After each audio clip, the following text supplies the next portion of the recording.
Alright, hello everyone, and welcome back to another episode of Star Wars Mark of Balance. My name is Mark. Hope you guys are enjoying the holiday season with family and friends. Skeleton Crew Episode 5 decided to drop on Christmas Eve, so I'm getting this review to you a couple days later, but I'm excited to talk about this episode because it's another strong episode for Skeleton Crew. Episode 5 has a great sense of adventure and discovery, while also introducing the most significant twist of the season so far, with a radical tonal shift when Jod does finally betray the children. A moment that we could all say we expected because everyone along the way was telling them, do not trust him, he's Crimson Jack, he's gonna betray you. And that promise finally comes to fruition, and even though most of us probably expected something like this, it doesn't make the shift any less impactful, and I think Jude Law and the show did a great job of making us question Jod's allegiances, because there are some great empathetic moments that we've had with him throughout these 5 episodes, and I think a small part of us was tricked into thinking, maybe he has turned a new leaf and that these kids have broken through to him. Other aspects of the episode that I enjoyed is that this show does look great. I think the lighting is a huge upgrade from some of the previous live-action series we've seen. I think the environments and the sense of adventure on different planets with different biomes is at the forefront. It's exciting to see Star Wars be alien, be different. And aside from the big twist ending scene, there are some other really great character moment scenes, particularly Jod and Wim having a heart-to-heart. I'm excited to talk about that when I get into the episode a bit more. But before that, I want to talk about some of the negatives with this episode that I think prevent this show from being a great show in general. Right now, I think this show is very good for Star Wars fans and maybe some casual fans that want to check out a new Star Wars show, but I think in the broader sense of TV, this show has some weak elements that can't be overlooked by casual TV viewers. Things that The Mandalorian Season 1 didn't have, where it was a cultural phenomenon that everyone was like, wow, I'm not even a huge Star Wars fan, but I like this show. I think Skeleton Crew is just lacking in some of those departments. And the main one for this episode is the conveniences. I think there's a lot of moments in this episode that get solved really quickly. The first one I think of is when they're in the cavernous hot tubs and they meet this huge squid Cthulhu-esque figure who's very intimidating, but he ends up helping the kids and they need to get below this huge stone tablet, and this Kraken just happens to be down there and he has a big club and he's able to destroy it, and they're like, oh, okay, great, awesome, we're gonna go down now. I also think in general, if a raggedy ship shows up to this pristine luxury resort and a random shaggy looking guy comes out and he introduces 4 small little poorly dressed elders, that they would likely turn them away unless they had shown coin up front. I don't know why they were like, oh yeah, come on in, no problem, instead of being like, I don't think you belong here, you don't look like our typical clientele. I feel like Jod should have had to bribe them up front before they took them all the way into the front desk. It just didn't really line up for me. And then when he gets to the front desk, he just says a random name and they're like, okay, yeah, you bribed me, fine.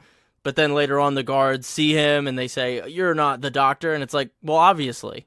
And again, that might be because the bounty hunter had given them up in front of the front desk concierge. But regardless, there are plenty of conveniences in this episode. And the reason, as I talked about last week, that I'm able to let them go is the fact that the conveniences aren't idiotic.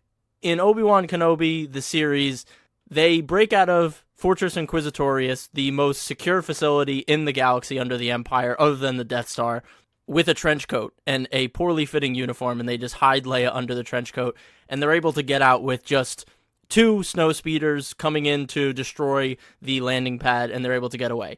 That's a dumb convenience that takes you out of the show and actually insults your intelligence as a viewer.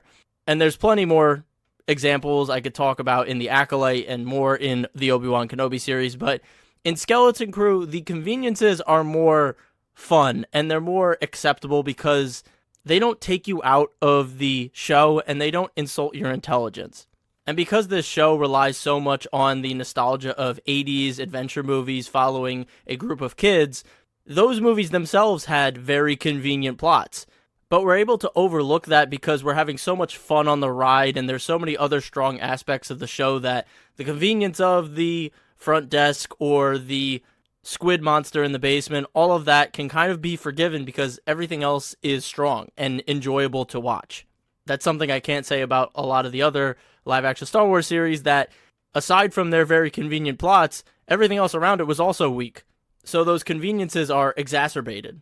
Before I dive into the big twist ending with Jod, I do want to highlight the scene that he has with Wim, where Wim is crying in the cargo hold and he's looking back at his picture books that had really been his comfort at home, and now it's a comfort for him when he's out lost in space.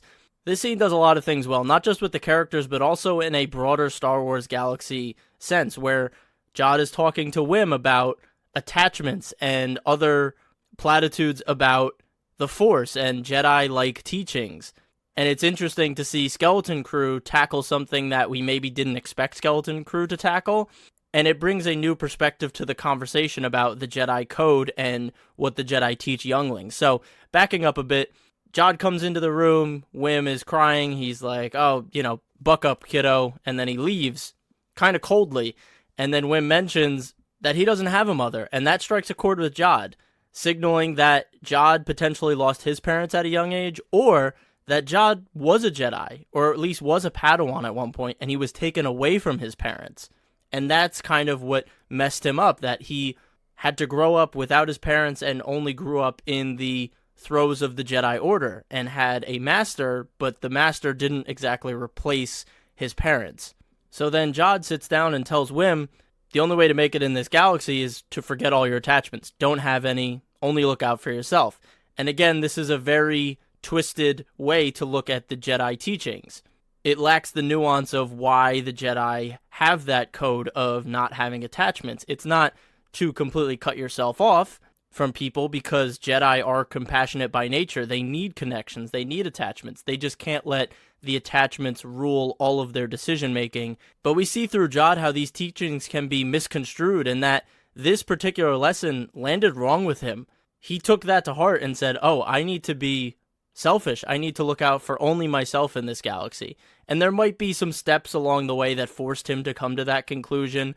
Maybe he lost his master or lost whoever his teacher was and realized all of this pain he's feeling, he should just let go of it and not be close to anyone anymore and just be out for himself. But it is an interesting thought and an interesting way to dissect the Jedi Code through the people that have been wronged by it, or potentially wronged by it. We don't know Jod's full backstory, but the fact that we can theorize so much about Jod's past just from this small interaction with Wim, while also learning a lot about Jod's character, or even more about Jod's character and Wim's character, just speaks to the strength of the scene.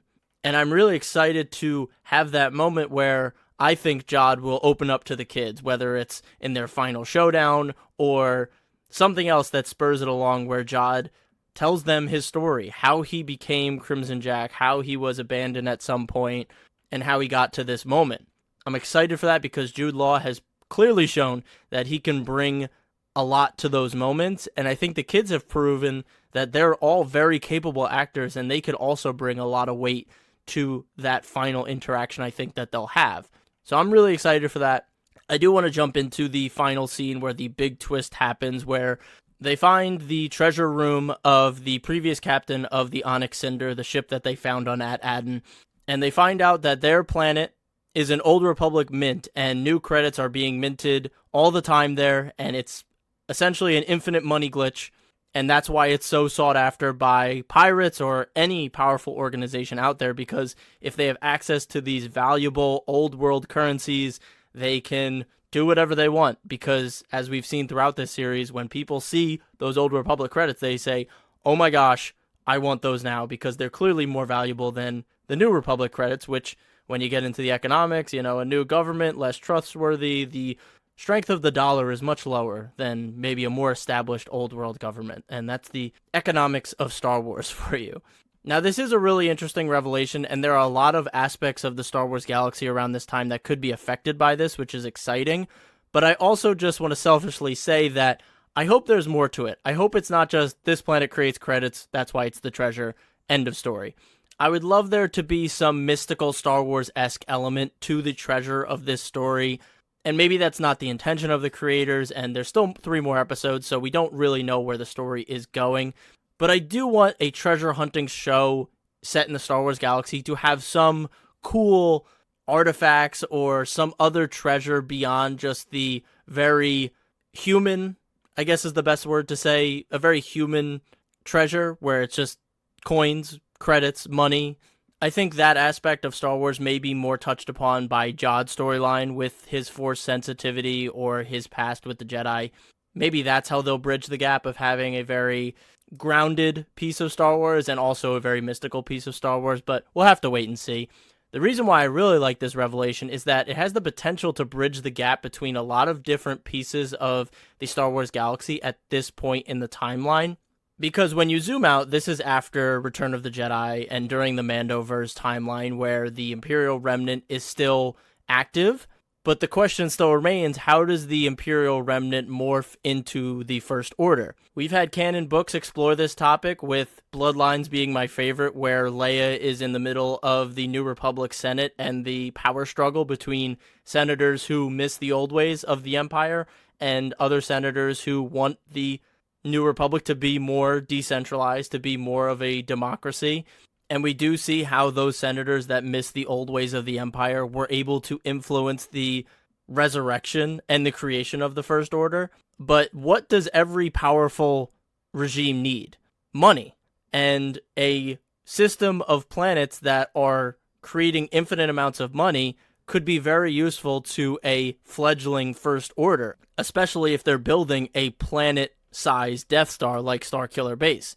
The other aspect of this is that in Colin Trevorrow's original script for Episode 9, that eventually became The Rise of Skywalker, the original script, it showed that the First Order was very much in league with the underworld of the Star Wars galaxy.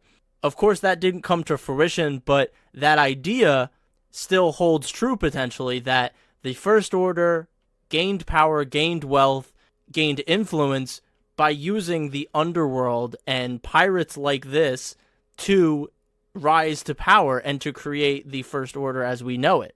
I think it's a really exciting prospect to have these kids and these pirates all being unknowing players in a much larger game, where we might come to the series finale and the Imperial Remnant or the First Order sympathizing senators might step in and really overpower everyone, and they keep at Adna secret, and these kids and Jod are on the run.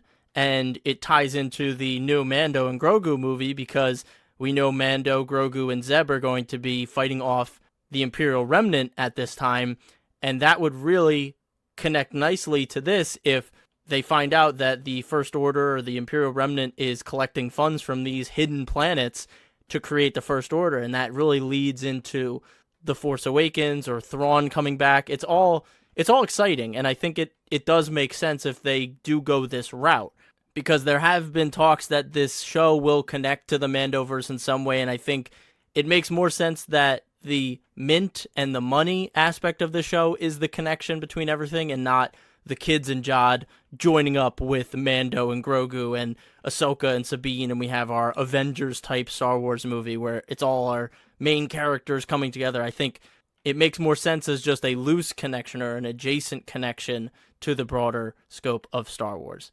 That was a really long tangent, but I think it was an important revelation for Star Wars storytelling moving forward. So now that we have this revelation, Jod has his turn. We see him have a maniacal smile. We see Jude Law's performance completely shift when he finds out that he has what he needs to abandon these kids and take the treasure for himself. The tone completely shifts. We see Jod kill all of the pirates behind the door with acid, a very, very dark moment, the darkest moment of the series. And I think it's great because it happens in a moment where we need the tone to dramatically shift. And then Jod turns to Fern and he invokes this pirate code. He says, "I challenge the captain." SM has to stand by because it's the pirate code. And Jod threatens to hurt this little girl. A grown man takes this girl hostage with a sword to her neck. It's a radical shift from what the show has been. And it shows the severity of Jod's selfishness.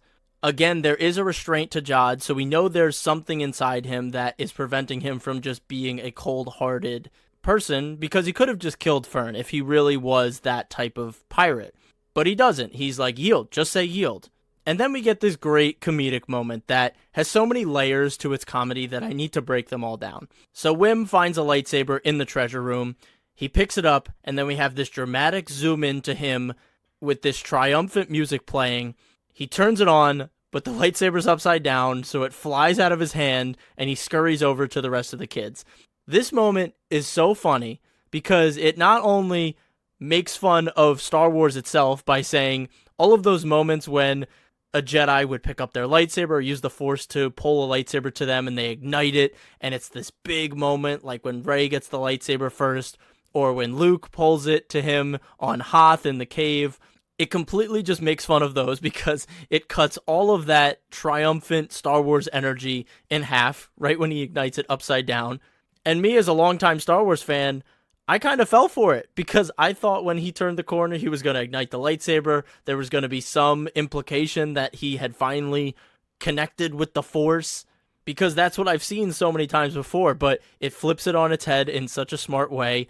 It's also meta in the fact that there have always been jokes about, oh, what if Luke in New Hope, when he looks down the barrel of the lightsaber when he first gets it, what if he accidentally turned it on and died right there in front of Obi-Wan?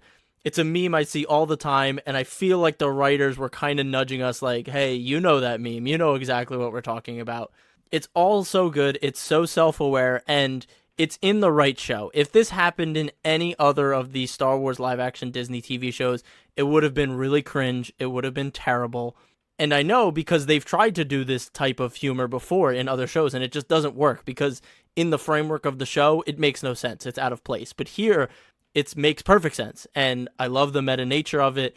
It's funny, it subverts my expectations, and yeah, it's fantastic. So the episode ends, the kids use the trapdoor to get away from Jod, and he pulls the lightsaber to him with the Force, and it cuts before we see the lightsaber ignite, but we know the lightsaber ignites because we hear it.